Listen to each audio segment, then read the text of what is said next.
Okay, let's just dive right into this. Welcome to today's Explainer, where we take some really fascinating concepts, break them down, and try to truly understand them. Today, we're exploring a deeply challenging perspective on a word we literally use every single day: love. We're drawing our insights from a really powerful discourse by Father Joel Gatus. He takes our standard, modern idea of love and, well, completely turns it on its head. He basically argues that most of what we call love is actually just self-interest in disguise. But to understand his point, we don't need to start with some deep academic philosophy. We just need to look at a super everyday relationship dilemma. So, picture this scenario. You and your partner are heading out to eat. You're absolutely craving McDonald's. You can literally already taste the fries, right? But your partner, they want Jollibee. It perfectly captures that basic friction of human relationships. Two people, two completely different desires. So what do? Do you fight for what you want? Do you just kind of give in and feel resentful about it? As the source material points out, these incredibly common conflicts of desire happen all the time, and how we handle them reveals exactly how we define love. And this isn't just about fast food, of course. Imagine your spouse wants you to go grocery shopping with them, but your friends just called and invited you out. Who wins? Or take a much heavier example. Your kid is about to go to college. They passionately want to study architecture, but you, as a parent, want them to study nursing because you think it's a safer, more lucrative path that could maybe take them abroad. Which course do you choose for them? Most people would look at these dilemmas and say, well, the loving thing to do is compromise. You get what you want today, I get what I want tomorrow. But the speaker argues that compromise is actually still a pretty immature form of love. Section 1. The greatest commandment. To understand why simple compromise isn't the highest ideal, the source takes us from these everyday human choices to the ultimate standard of love found in the Gospel of Mark. Love the Lord your God with all your heart and with all your soul and with all your mind and with all your strength. The absolutely crucial point the speaker makes here is what Jesus doesn't say. He doesn't command us to follow our feelings. He doesn't say, hey, do what makes you happy. He issues a command to act. Love here is an all-encompassing action. It involves your mind, your physical strength, your very soul.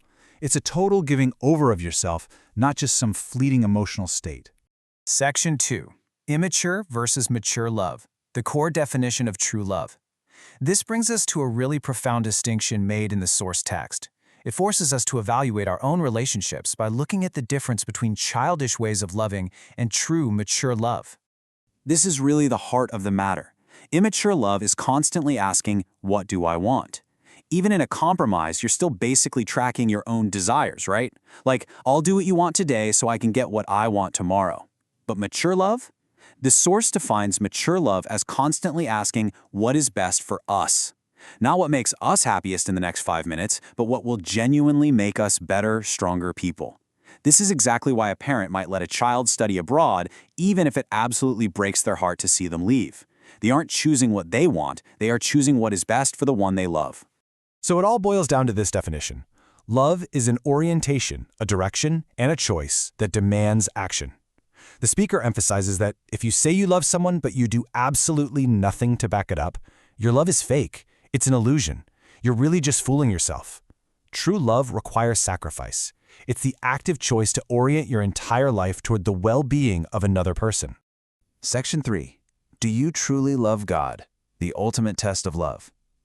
Now that we have this strict, demanding definition of mature love, the speaker challenges us to apply it not just to our families, but to our relationship with God.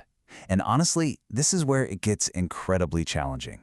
A good job, healing from sickness, a promotion at work, money and wealth. How often do our prayers look exactly like this list? The source points out a pretty harsh reality here. We frequently treat God like a giant vending machine. We put in a few prayers, and we expect the exact blessings we want to drop right out. And what happens when God says no? We get angry. We sulk. We stop praying. The speaker argues that this proves we're operating in that realm of immature love. We don't actually love God, we just love the benefits we get from Him.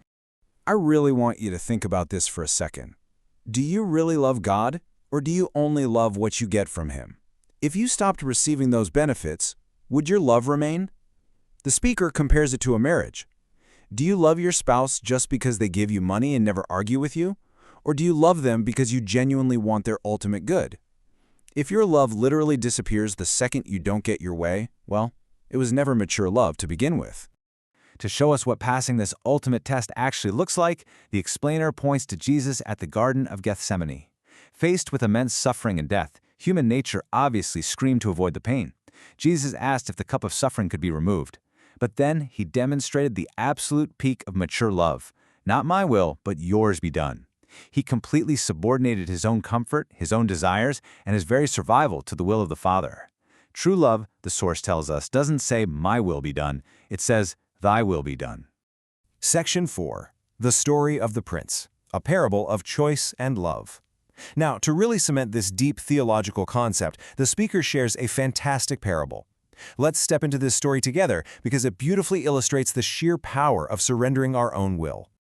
Our story begins with some pretty high stakes. A prince has committed a grave crime and is sentenced to death, but the queen shows mercy. She gives him one single chance to save his own life. All he has to do is travel the kingdom and find the answer to one specific, seemingly impossible riddle. And here is the riddle he has to solve to save his head.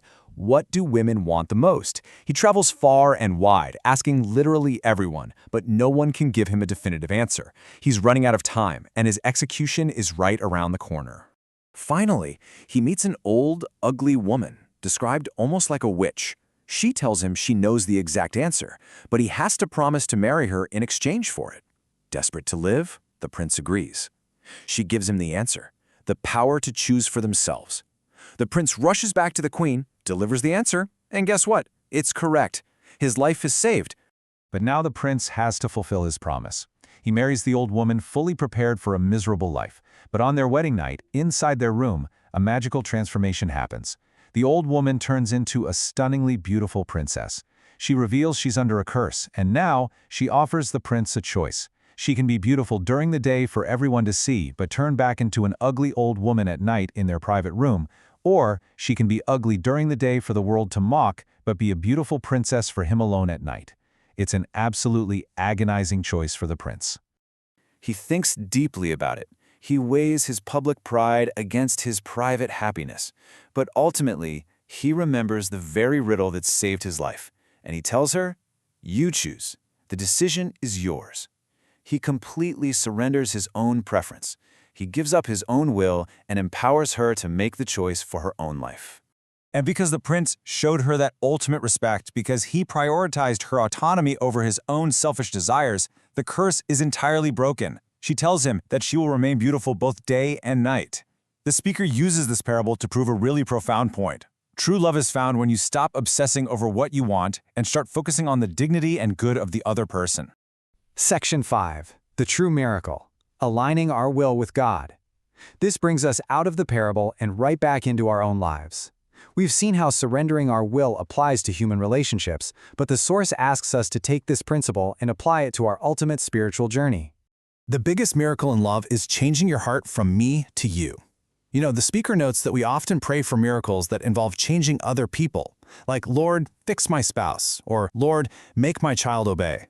We constantly want to force others into the mold of our own desires, but the greatest miracle is when your own heart shifts. Instead of saying, look what you did to me, you start asking, how can I help you become better? How can I help you grow closer to God? And this perfectly illustrates how we should transform our spiritual lives. The old, immature prayer is demanding, Lord, do what I want. It's basically treating the creator of the universe like your personal assistant. The source challenges us to adopt the new, mature prayer.